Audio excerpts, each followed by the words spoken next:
Welcome back. Irfan Razack joining us now, Prestige Estates. Mr. Razack, good morning. Good to have you with us. It looks like a pretty steady quarter this time around, but to understand from you, which were the key projects that aided growth momentum this time? No, it's across the spectrum of projects we have, and that we have quite a few. And a lot of sales did come from ready inventory, plus also from new launches. We had 3 new launches. All in all, it was a good quarter because there was a huge momentum on ready property. And again, the surprising part was a lot of luxury property also did sell. Like we had properties like in Whitefield, like Prestige White Meadows, Prestige Golfshires, which were all above 5 crores plus. Even Golfshire goes more than 10 crores. Now, these properties suddenly started catching momentum. People had the flavor of it, and the sales came from there also. And even the momentum continues even this quarter. So all in all, we've been happy. We've got some good launches. We had properties which were ready, where the cash flow will just come in, and obviously it adds up to the kitty. And all in all, I think it's been a happy quarter as compared to the previous quarter, which was pretty grim because of lockdown of almost a month and a half. Mr. Razack, the contours of the deal with Blackstone entities, could you just take us through that? And, when is the deal likely to be consummated? Yeah, it's all work in progress at the moment. You've already seen it, it's in the public space. We were filed recently with the stock exchanges also.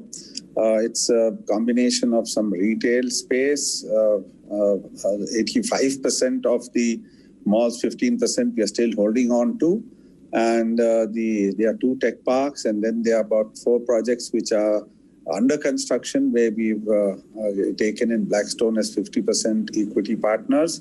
So all in all, this whole combination will be pretty nice, will make us more robust and stronger. Apart from this, the company is also doing office space and also building more retail malls, and which is not with Blackstone. And we are also doing some large developments in Mumbai office as well as residential. Even these will start work very soon. Maybe this quarter itself, if not this quarter, early next quarter, that will happen. And the Blackstone deal itself, yes, it's work in progress, like you said. Like I said, it's regulatory stuff that needs to get in. A whole lot of CPs will be there. So this, hopefully, it should get consummated maybe mid-December, hopefully, yes. And we are working towards it. The teams are working towards it. And that will give us a lot of additional cash flow in the system, which will help us take up the newer projects.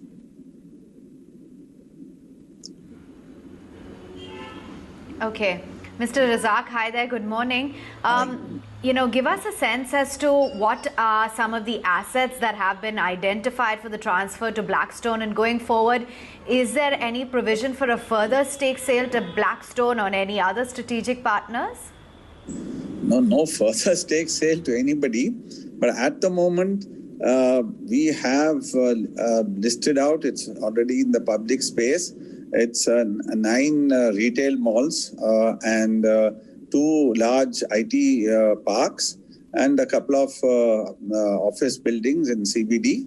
All this totals up to the number that is there. And yes, now the overall strategy will be now to create more assets. We have kept the brand Forum because the Forum malls, though they are going, but 18 months they'll have a right to use that name.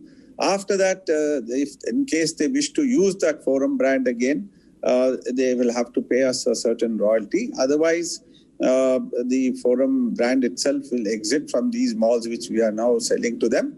And with the newer malls that we are building, we'll still have the Forum brand on them. And we'll see, it's business as usual for us. As we go along, what happens, what new partners we get in, how we do it, it's remains to be seen. I don't have a crystal ball at this moment, but we do have a partnership with them to do 4 more large tech parks, 3 in Bangalore, 1 in Kochi, which is under construction, where we've got a 50% equity share with them. And I'm sure once the partnership becomes stronger, we like each other's way of working, maybe this whole venture can become bigger and bigger. We never know. But at the moment, that is how it is. And let's see how things pan out as we go along.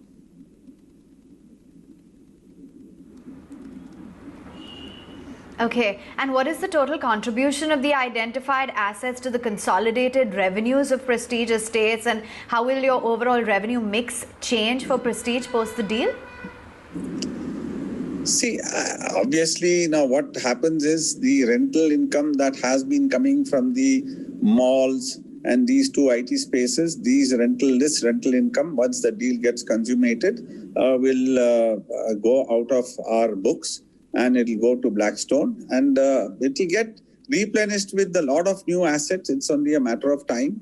But what we will have is we will be diluting the entire debt on these assets, so we'll become a cash surplus company, and we'll have additional cash flow which can be and will be utilized for growth as a growth capital for creating more capex projects without getting into too much of debt. So that's the plus point. Now, for me to calculate and tell you how much revenue goes off the P&L account, how much remains is still to be worked out.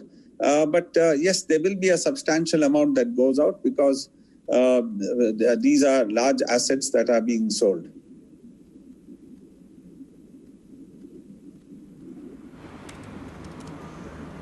All right. We'll let you go on that note. Thank you so much, Mr. Razack, for joining in and giving us an insight as to what are your key projects as well as the outlook for the business of Prestige Estates. Just a quick look at the markets, and as things stand, we continue to look a little bit in consolidation mode, but no complaints whatsoever given the tremendous up move that we've witnessed over the past many trading days. So currently at 12,680 on the Nifty, with the Sensex down about 276 points. We'll wind it down right here on the show. From everyone that put the show together, thanks so much for watching.